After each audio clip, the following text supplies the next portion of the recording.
Yakjuj dan Makjuj. Nama-nama ini bergema sepanjang masa, diselimuti misteri dan ketakutan.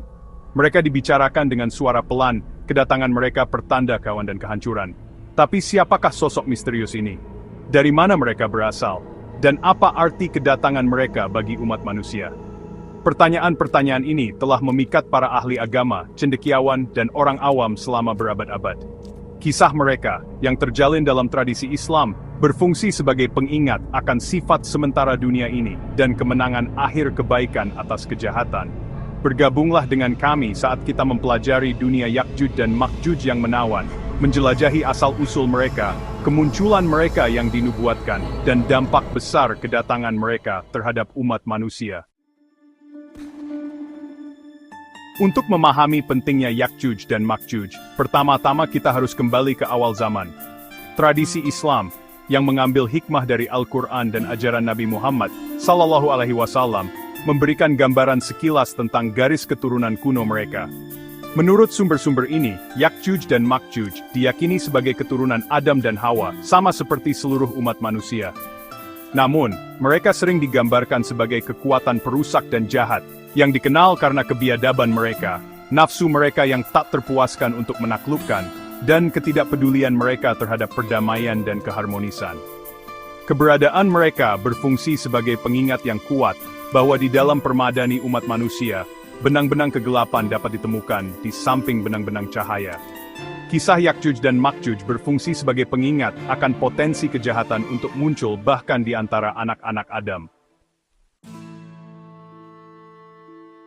Ketika jumlah mereka bertambah dan teror mereka menyebar, ancaman yang ditimbulkan oleh Yakjuj dan Makjuj menjadi tak tertahankan bagi penduduk bumi.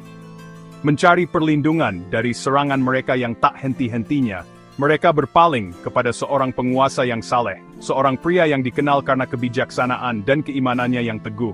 Penguasa ini, yang disebut dalam Al-Quran sebagai Zulkarnain, yang berarti yang bertanduk dua, mendengarkan permohonan penduduk yang putus asa.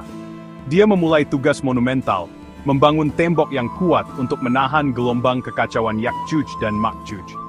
Tembok ini, yang digambarkan terbuat dari besi dan tembaga cair, berfungsi sebagai bukti kecerdikan manusia dan kekuatan iman.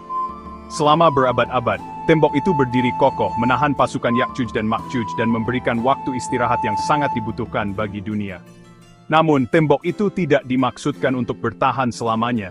Itu berfungsi sebagai penangguhan hukuman sementara, sebuah pengingat bahwa kekuatan kegelapan mungkin tertunda, tetapi kembalinya mereka pada akhirnya tidak dapat dihindari.